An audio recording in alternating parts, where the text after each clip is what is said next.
The three places that you can lose money inside of a business are either you don't have enough customers, you aren't charging enough, or you're not retaining enough money. I would say the biggest mental blockade that people face when they're on this journey is that they think that it's hard. That's the biggest blockade that people need to get out of their mind because it's so ridiculously easy. What makes it feel like it's hard is just because you don't know how to do it. Today, we're gonna give you the 3 moves you need to make to stop losing money in your business, or if you're not losing money, to actually show you how to become more profitable. So this episode is for anyone who's feeling that enormous pain of losing money, feeling like you're one wrong move away from your business collapsing, people losing their jobs, your family wondering what they're gonna do. It doesn't have to be like that. Or if you're in a place where you're just not making a lot of profit and you're wondering, is this worth it? Should I go just get another job? Why am I working so hard just to make this little bit of money? This episode is also for you. Now, there's 3 places where a business can lose money, and we're going to talk about all 3 of those. And we're going to talk about not only how to not lose money in those, but how to actually utilize those to stop losing money and start making enormous amounts of profit so you can actually start enjoying your business and have it be fun again. So the 3 places that you can lose money inside of a business are either you don't have enough customers, you aren't charging enough, or you're not retaining enough money. Now, the thing about not retaining enough money, what's really cool about that can be solved in almost all instances without having to get new customers, without having to raise your prices. So that one excites me a lot because that's just, okay, I can go do something about that today, right now, without having to make any major changes in my business. But we're also going to show you on this episode how to easily get more customers and how to easily raise your prices in a manner that your customers not only are not unhappy about, but they're happy about because you're actually able to serve them at a higher level, and they're going to pay you even more happily than they're paying you now.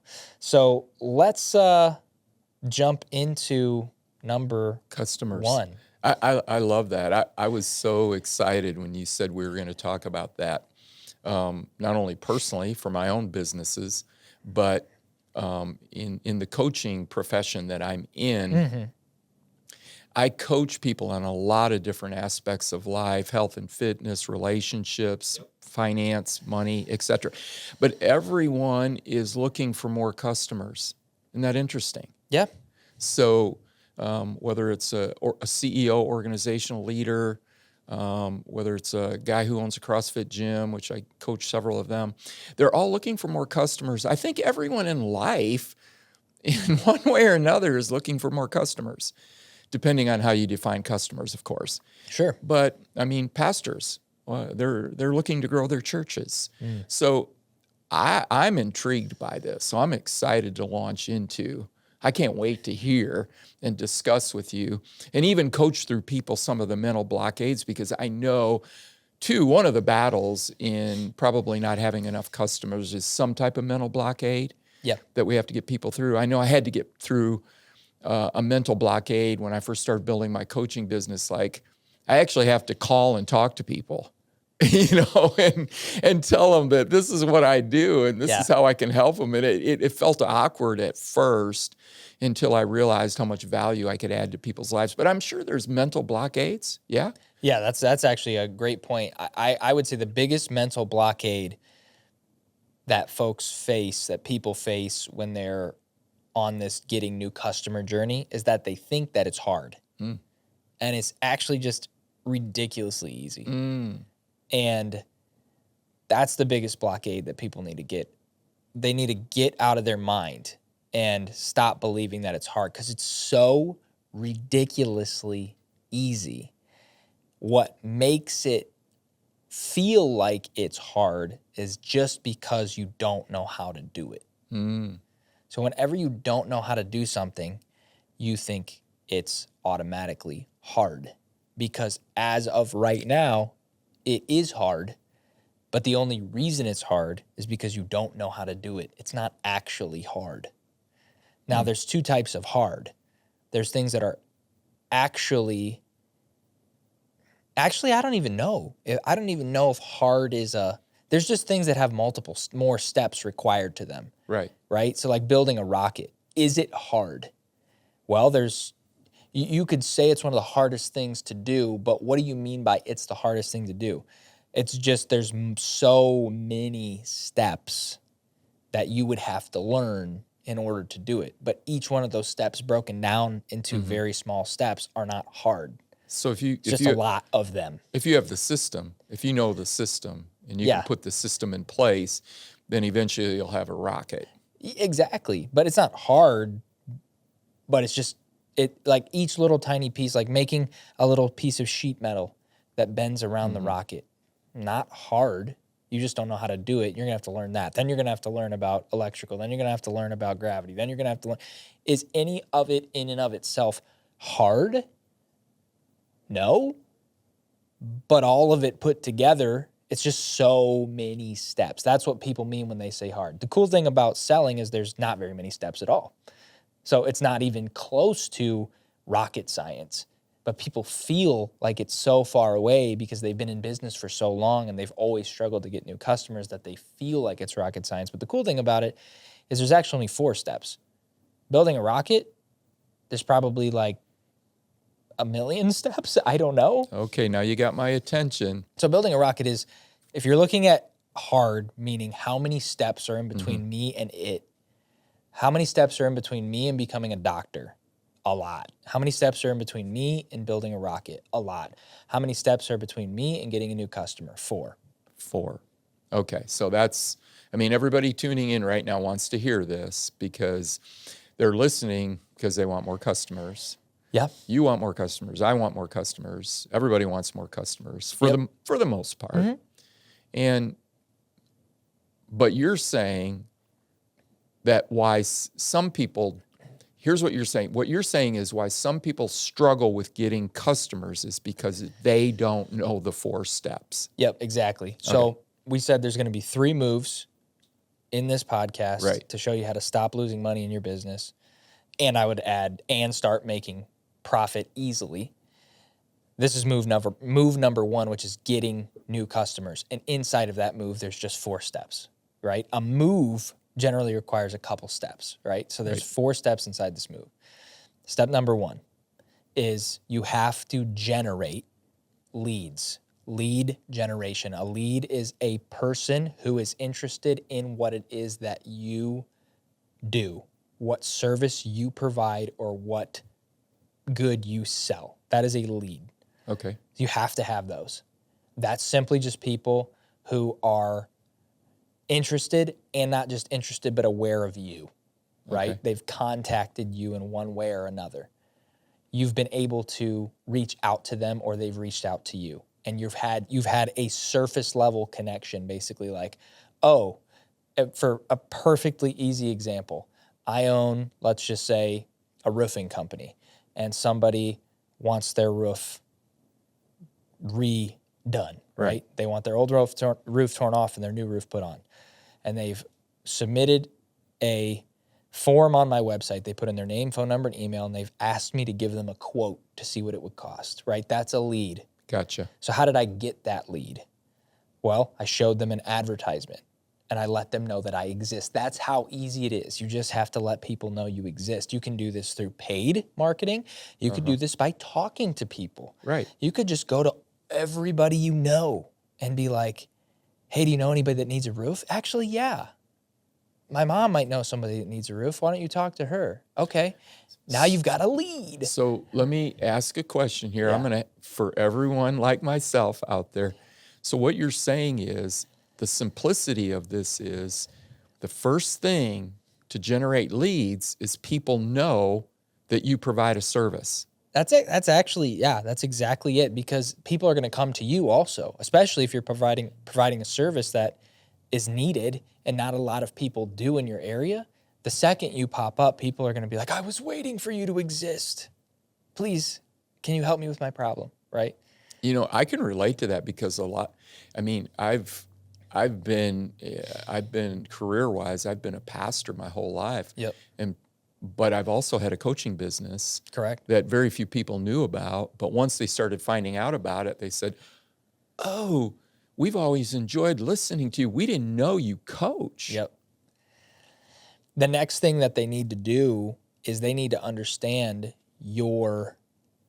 this is a little bonus tip too, because in roofing, you know how I just explained? Yeah. If I tell people I'm a roofer, Right. people understand what that means. They understand Exactly. They understand the transformation. Yeah. They understand my old roof's coming off, I'm getting a new roof. They understand exactly what problem that solves, right? They've seen that 100%. storms, etc. Exactly. Okay. But if you say I'm a coach and they don't know what you do. No. So it's your ability to clearly describe. And am I a football coach? Yeah. Am I? Right. But they Okay. don't need to know anything other than the transformation that they're getting. And I heard this from okay. Myron Golden, which was really powerful. He said the people struggle the most when they struggle the most in selling when they're charging a amount of money. So they're charging a measured amount of money, but they're not getting a measured result back out. So if you say, I'm going to use a wild number. I'm just going to say 100,000. You just say, hey, Joe, I've got this crazy coaching package. It cost $100,000, right? And then I ask you, well, what do I get? You're like, you get coaching, you get conversations.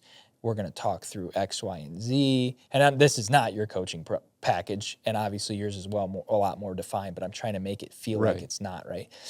X, Y, Z. You get calls with me. You get, get to be part of my mastermind, Facebook group, all that. Like, okay, why is that $100,000? Like, if it's a roofing company, he's going to be like, well, it's $100,000 because I got to pay for the materials, got to pay for labor, got to make a little bit of margin, oh, okay, that makes sense why it's $20,000 for a roof, right? But I still don't get why it's this for that, right? Or in my marketing business, let's just say I charge $10,000 for a proposal that I put together. I justify that by saying, I'm going to make you more than $10,000. Like, our goal is for us to give you a 5-to-1 ROI on what you pay us. So if you pay us $10,000, you're making $50,000. And they go, okay, sounds good, right? So it's like, that's where a lot of people struggle too, is if they don't have a clear That's good. transformation. Like, what am I going to get? Because the transformation I'm selling people is, you're going to give us 10, you're going to get 50. Okay, that's a transformation that's very crystal clear. If you don't have that crystal clear transformation, people will be unclear about the price. They won't understand it. So like even like with you and I, one of the things could be for $100,000 for 1 year, you're going to triple your business. Yeah.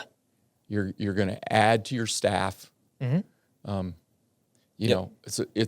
This is what happens through coaching. Yep, and this is our guarantee or your money back. People need that. This is our guarantee or your money back. Yeah. Because otherwise they don't understand, and there's just too many objections that you're going to maybe get a few people that come in, but they can't understand the transformation. They can't understand, like, what are you selling? But if you said, hey, my coaching program's $100,000, and in the coaching program, I show you how to make $300,000 in your first year, therefore paying off the program and making a net profit of $200,000, then people can completely understand, and they'll go, okay, sounds like, or your money back. And then they go, okay. Or you can say, or we work with you until it happens without charging you more, right? Then people go, oh, that makes sense, right? But if it's just $100,000 ambiguously, people are going to go, I don't get it. Like, and if they don't get it, you're not going to get paid. That's just what it is, because they can't understand what they're doing. So I know we took a little extra time on that, but move number 2 is you have to have, which this kind of actually goes into, you have to have a lead consultation. So you have a lead generation, you've generated people, now you have to consult with them. All this means is you're talking to them, right? So lead consultation, and that's where you're going to have that conversation of the transformation, so basically we just jumped into that. It's like you're now conversing with them, talking about, okay, here's the transformation. And you're giving that to them on a surface level. It's going to be a quick call. Hey, I saw you were interested in my coaching program. What questions did you have? Boom, boom, boom. Okay. Sounds good. Well, it sounds like you're looking to triple your business. It sounds like I offer tripling your business. So now we just need to do a deep dive into your business and make sure we're a good fit for each other. Does that sound good? Yeah, it sounds great. Let's get on the calendar for Monday at 2:30. Cool. Now you've just jumped into lead persuasion, which is the third of the 4 steps in the first move, which Generation 1, Yep. consultation 2. I love that. 3, persuasion. okay. Persuasion is helping the lead now move from a person who wants what you sell. Okay. All you have to do is help them overcome their internal objections and make sure that you don't have any objections. Okay. Because they might lie to you and say like, hey, yeah, we're great. Our business is in a great place. But then you might look at their books and be like, ooh, we can't triple your business because you're losing money every month. So you got to watch this podcast first, this episode that we're talking about now, and then you can come back and we can do the persuasion again. But you have to be both persuaded that they're a good fit for you, and they have to be persuaded that you're a good fit for them. So it's interesting. Sales is both. It's an interview on both ends and then a persuasion on both ends. And if you both are persuaded that it's a good deal, then you should move forward. But if one of you's persuaded that it's a bad deal, you shouldn't move forward. Or if both of you are persuaded it's a bad deal, then you shouldn't move forward, right? Yeah. So I like that. It makes it so easy. Sales isn't hard. It's easy. It's very easy. It's just a conversation to be like, hey, do you want to triple your money? Do you believe I can do that? Here's my evidence that I've done it. And then also, do I believe your business is in a place that it can even triple its money? Yeah. Based on your staff, your numbers, your current status. And and if you both come to the same conclusion, like, we really think that this program, we're going to triple our money. Let's do it. Yeah. Who wouldn't? That's so true, Joey. I love that because, and without even knowing these steps, I've kind of done this over the years. Yep. And when I get to that persuasion, it really is. It's like I'm not even trying to persuade them of something.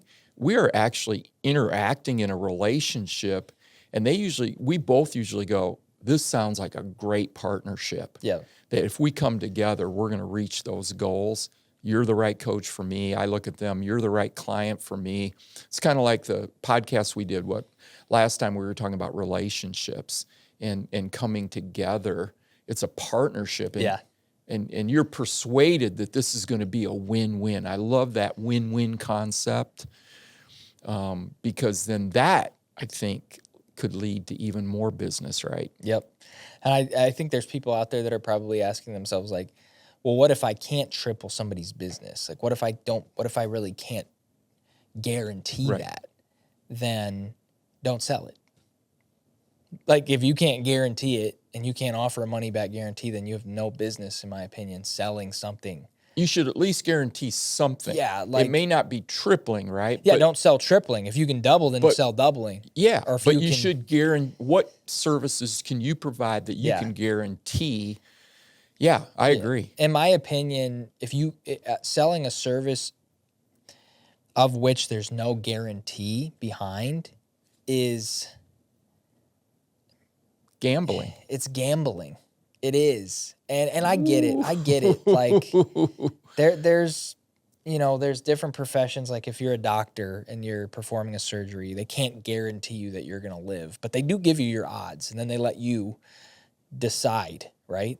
They're going to say, hey, your chance. So you are gambling at that point, or a stock market, right? If you're putting money into the stock market with an advisor, they will tell you it is possible that you lose money, but based on all this data from the past, it's a pretty safe. We're going to help you pick your risk, right? So I'm not saying there's things that are risk-free and risk-averse, and there might be deals you get into where people are okay with the risk as long as the risk is painted perfectly and that risk is agreed upon on both sides. That's also okay. So if I say, hey, Rich, I believe that I can help you double your business. However, you're going to need a website. You're going to need some videos, some headshots, and all that stuff. And we've got to pay a staff to build those things for you.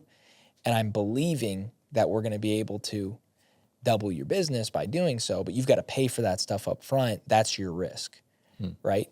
And then what's my risk though? That's where you want to be really careful to work with somebody where you carry all the risk and they don't carry any.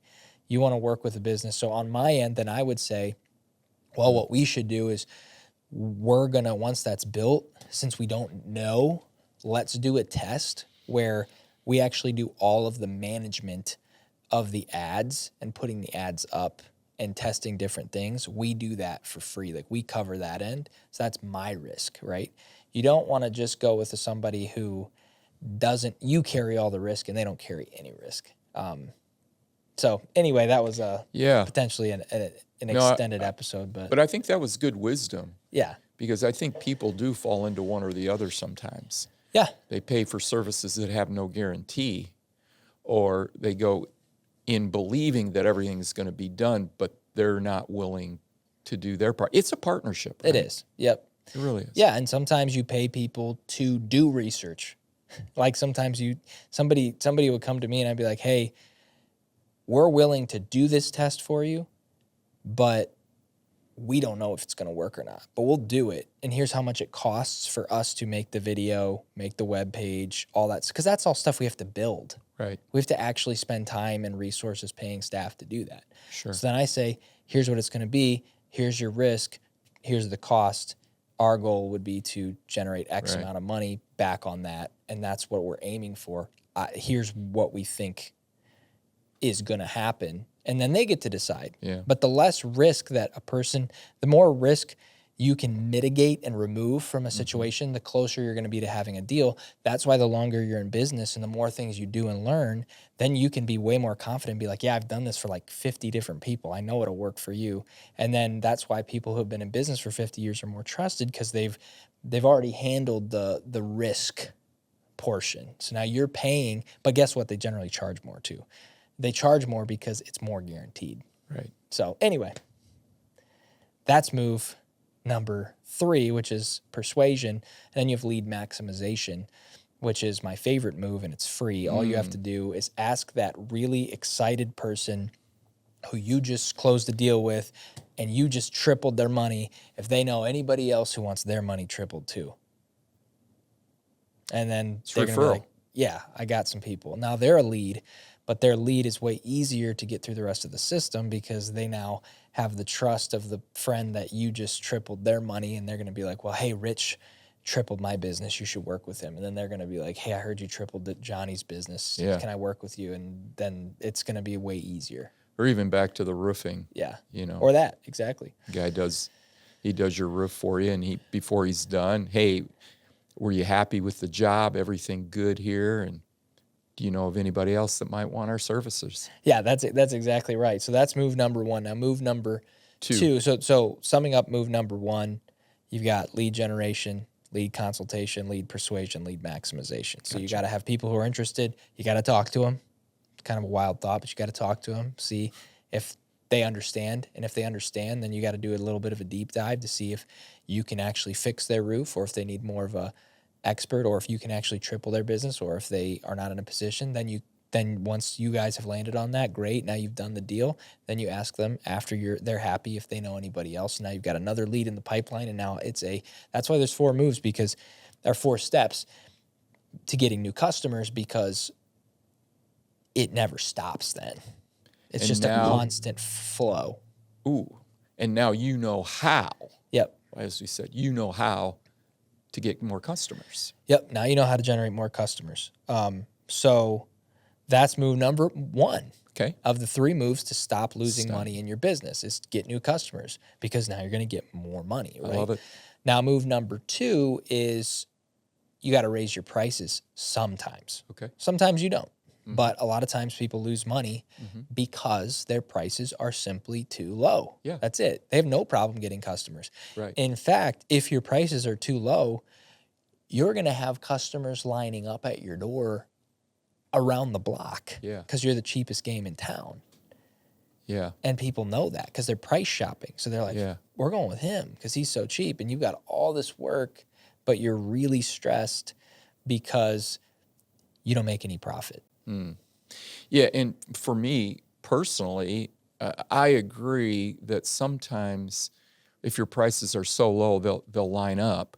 But in my case, I actually realized this is interesting because I was going through the 4 steps, got to the final step, or got to step 3 of persuasion, and I actually had a guy tell me, your fees are too low. Yeah. And he said, not that I won't, I'll pay the fee that you're asking, but he said in the future, he said, people like myself, he was a professional, high achiever, well-to-do man, young age. He said, people will think that your product is not that good. So Nike can offer way more for their tennis shoe than probably what it's worth, right? Yeah, for sure. Because people will pay for that swoosh. So, but you have to value what you're offering too. So I think that's the mental block I had, is because I'm just starting out. If my prices are too high, nobody will come alongside of me. But actually, I've had more business since I raised my prices. It's interesting, and we're going to talk about how to raise your prices because it's all a mental block. So Yes. raising your prices is all based on how much more value is the person who pays you going to get after they pay you, and how clearly do they understand that. We just talked about it. Yeah. If I charge you $100,000, let's reverse it, for my marketing services, which we have clients who we've charged well over $100,000 a year for our marketing services and still have them. If I charge you $100,000 for my marketing services, is that a lot of money? No, not if you're helping them make $1 million. Exactly. So the answer is it depends. It depends. It depends on what am I giving you. And What's the return? a lot of people will ask, well, for $100,000, how many videos do I get? How many websites do I get? How many web pages do I get? How many like clicks? Blah, blah, blah. It's like, you don't care about any of that, do you? You just care about how much more money are you going to get. Business. Right? That's really it. Business, clients, money. But exactly like you just said, if you pay me $100,000 and I generate you $1 million, is it a lot? That's a no-brainer, right? Who's got the short end of the stick? Me. I'm the one actually priced too low, probably. Probably. So if I can, at that rate, if I can make you, $1 million, like maybe I should charge a little bit, especially if you're profiting $1 million. Like you're Right. putting $1 million in your bank account, not just revenue generation. You're profiting $1 million, and I'm only charging you $100,000 of that, and I'm doing all this work. And before you met me, you weren't making $1 million. you're about 700,000 too low. Right? Like Right. I should be. if it's profit. I think you should be making more than me, but I should easily be able to be like, hey, like of that money I made, like, my business is out here struggling on that $100,000, and you're, sailing the ocean blue with that $1 million we helped you make. Like, I should have no problem coming up to you and saying, hey, I'm so glad that this worked. This year, let's do it again. Our prices are $250 for that same service because we realized, but you're still making all that money, right? We realized we were just priced too low. But you're not going to not pay me $250 to make $1 million in profit again, right? Right. Like, unless you can find somebody who can do it as efficiently as us, but you already like working with us, all these different things. We've already proven ourselves. So when we raise our prices, because we have to raise our prices to become more profitable, to be able to actually exist, like you're profitable, you should want us to be profitable. And you'd be happy for us, because if I said, hey, Rich, at that 100,000, like we were barely scraping by, we can't do another year of that, we won't exist anymore. You're going to go, well, I need you to exist. Absolutely. You help me make $1 million. You're going to go, what do you need to exist? And then I'm going to be like, man, we need to make at least $250. You're going to be like, done. because we helped make it. Right. And that's what people don't understand. They don't understand the value that they add. Mm-hmm. So you have to understand the value that you add to be able to increase your prices. And you have to be able to communicate that value extremely clearly to the client so that they can see it. How do you communicate very clearly? You look at the numbers very regularly, daily, weekly. Look at the numbers. Say, you spent this much, you made this much. And then if you're smart, you're going to go, wait, they're making way more than me, and I'm making way more than, I'm putting in all this work, and they're making so much more profit off the work I'm doing than I'm making, and we're struggling to even get by.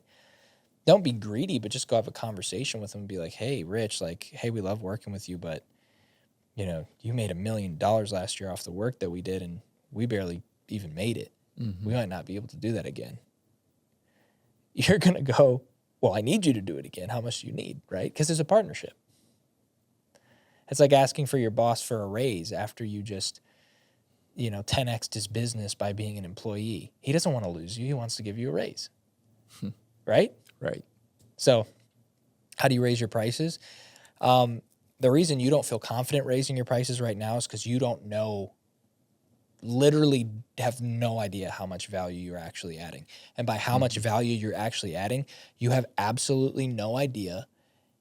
If they give you $1, how many dollars does your service provide back to them? Meaning you don't know your data. You don't understand data. You don't look at data. You just go off a feeling.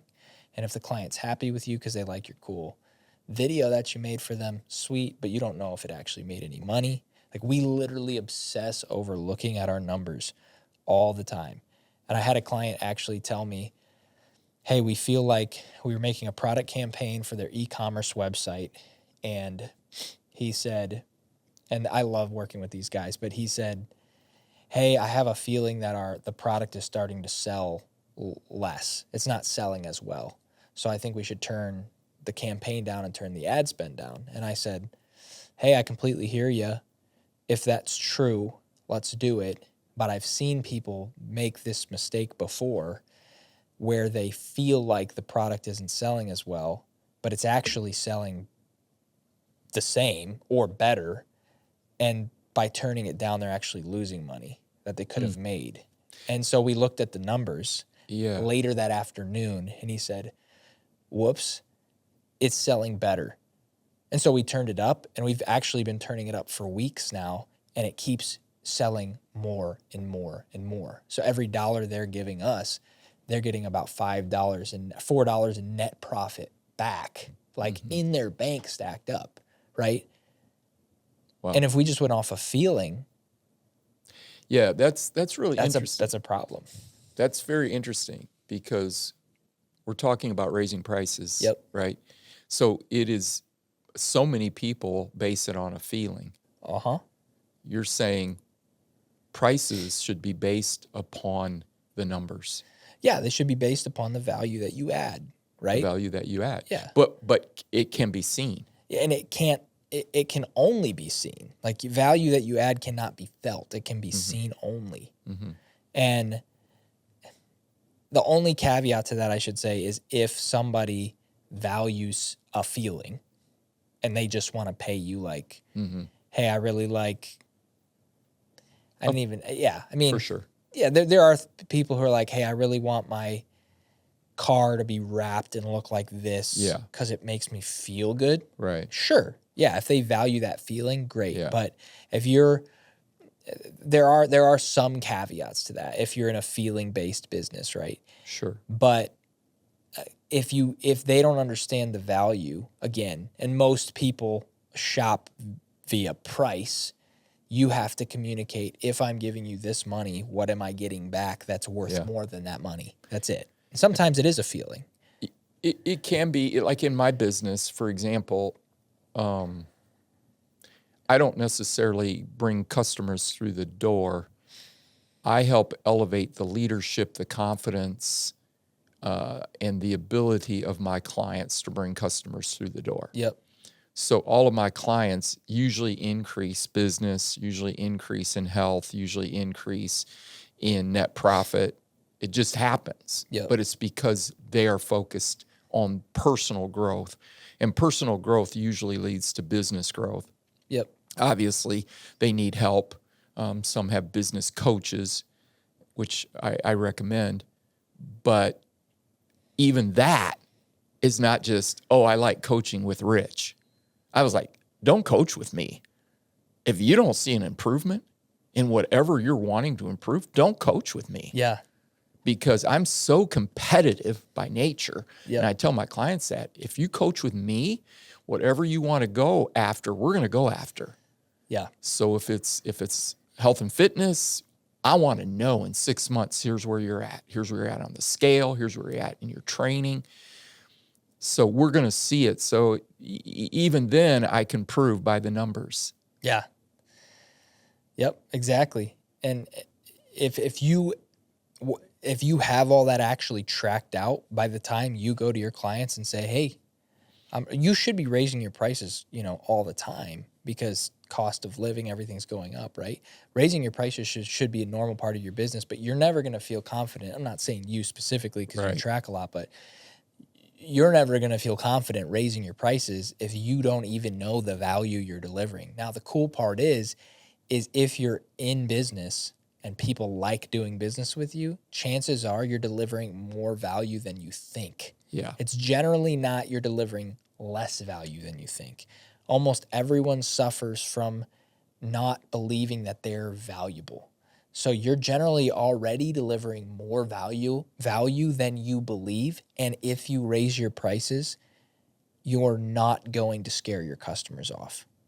As long as you know exactly how much value you're providing to them, right? Yeah. You're not going to scare them off, especially if you need to raise your prices just to survive.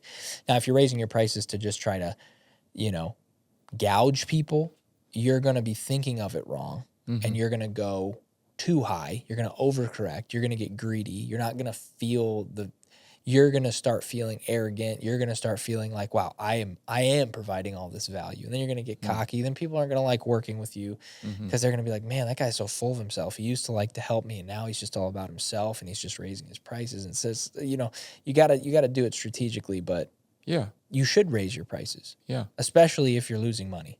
Yep. No, I agree. Yep.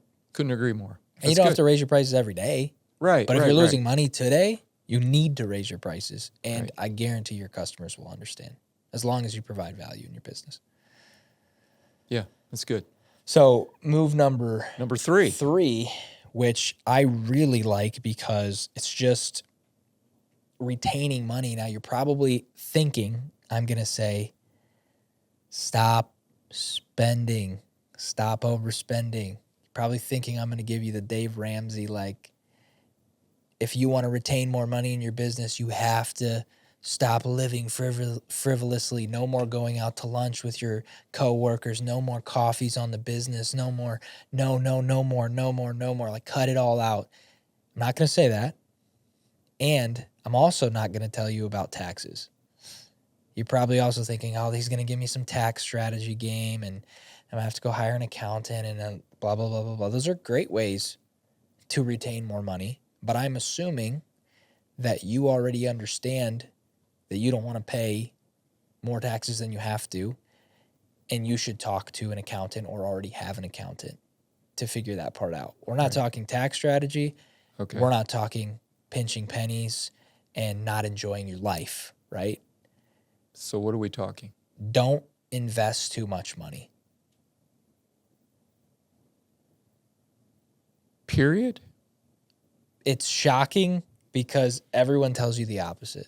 You mean invest into like stocks, Don't IRA, Roth? Invest in your business too much. Don't invest in your business. Too much. Too much. So what does that mean? Yeah. What's it look like? Yeah. What is don't invest in your business too much? I've seen people look at every single thing under the sun as an investment. They'll go, ooh, if I buy that new computer, I can 10x my speed at which I can edit a video, and therefore I'll be able to get through 10 more customers, but they don't even know how to generate leads. So they don't even have 10 customers waiting in line. So they just bought a new computer to 10x their productivity on the one customer that they have that they didn't need the computer for. So guy's got a lawn service. Yep. And he's got the best tractor, the best truck, and the best trailer, and the best weed whacker, and he's got the best of everything, and he's got no customers. Is that a good illustration of what you're saying? Exactly right. I'm actually really glad that you picked that up, because I was like, am I explaining this well? But that's exactly right. Because the reason I'm using you know how I started by saying, I'm not going to tell you to spend less. I'm going to tell you to invest less, because business people never think they're spending. They think they're always investing. But oftentimes, yeah, they're sure, yeah, get the best lawnmower when you need it. Mm-hmm. Not now. Yeah. Don't start with it, because all it's going to do is cause you to retain less of the money that you have, because now likely you financed it and it's going to your payment. So the second you do get a couple customers, you're already bleeding money. Yeah. Starting out, you don't want to start out bleeding, right? We're trying to help you to stop losing money. You don't want to start losing money. You don't need to start losing money. That's how I started this business, that camera. I don't know. Rich, can you point to that camera right there? It's actually down on the shelf behind you, right there. Yeah. That one? Yep. That camera, I don't know if that even showed up in the pod, but that camera behind Rich on the bottom shelf is, I bought that with birthday money.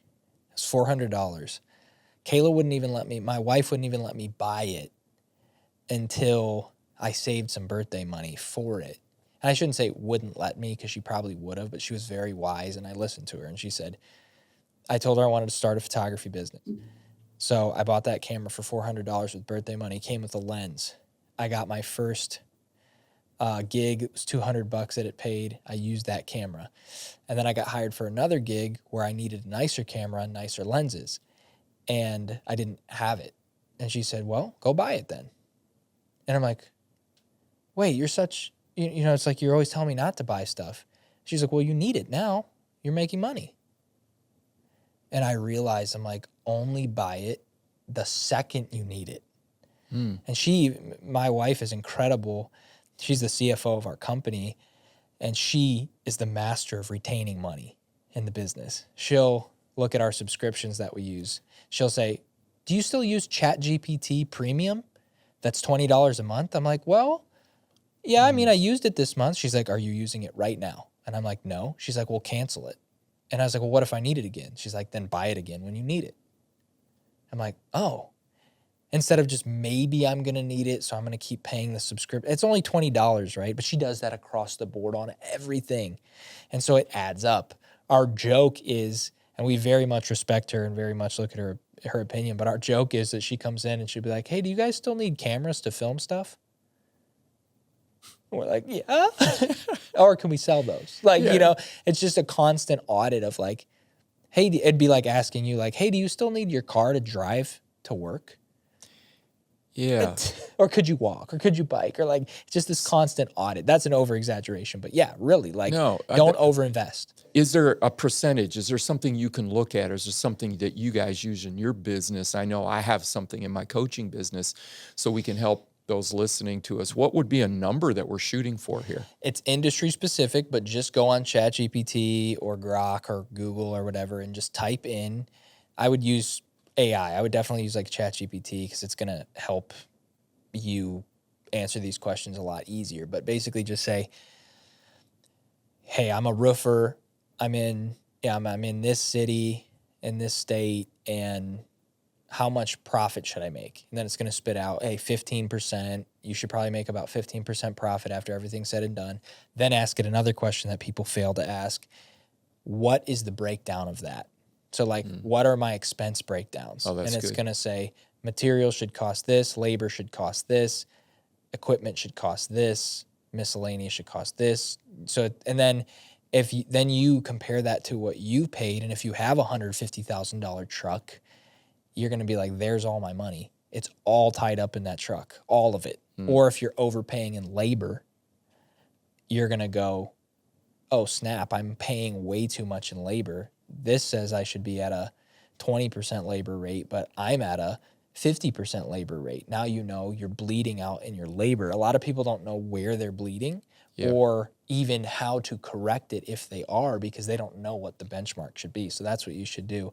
If you're a coach and you're the only one, you don't have very much overhead, you might even be struggling because you're like, wow, it's all profit, right? But you should also still benchmark to see like what are other coaches charging and what's the breakdown of their expenses and what's mine look like compared to that, because you could still be undercharging even if you're profitable. That's the thing. A lot of people are profitable, but they're still undercharging because they're like, oh, well, I'm profitable. I don't need to be too profitable. What does that even mean? I don't know what that means. Like, but they think that, and then they get themselves in this place where they never grow. And you have to keep increasing your volume or your prices. Eventually you get to a point where you're at a perfect scenario. Your prices are right where the industry needs to be. Your numbers are right where the industry needs to be. That's when, maybe this will be the next episode, it's time to grow. Do not grow when you're at this level where you don't even know. A lot of people think like, well, it's not working, so let me add another location. That happens so often. They're like, it's not working because I'm too small. If I add another location or add another crew, or, hey, all I need is, I'm not profitable now with my one $150,000 truck and my mower 3,000 and et cetera. So if I add another one, maybe then I'll be good. And generally they just double their loss. And then they go out of business faster. Because it's that's why I'm saying like it's all so easy. You just have to look at it. Yeah. And so those are the 3 moves. Those are great. To stop losing money in your business. Number 1, you got to generate customers. You got to have more customers. Number 2, you have to actually not just have new customers, but you have to make sure you're charging those customers a fair amount that's fair to you and them, that makes you profitable. And number 3, you gotta stop. So this is for retaining money in your business. The third move, it's not taxes, like you've been told. Tax is a great strategy, but it's not the main strategy. And it's not just pinching every penny so that you don't enjoy your life. Stop looking at everything as an investment, because it may be an investment, but it may not be right for right now. Right. It may just be killing your profit margins. That's great. Great episode. Great information. Love it. Any final questions, thoughts on any of that? No, I think you really summed it up and you made it simple. And I like how you started with the fact that it's what we don't know that keeps us from being successful. And I think we've given our listeners a lot of great information, and it's simple stuff that they can apply. Yeah, great job. Love it. So those are the 3 moves for you to stop losing money in your business and easily start making profit in your business so that you can actually enjoy your business. It can be fun. And the cool thing is, once you perfect it at this scale, you can actually grow and create new jobs for not just yourself, but also all these people who are waiting for you to provide jobs and provide the valuable service that these customers need. People are waiting for you.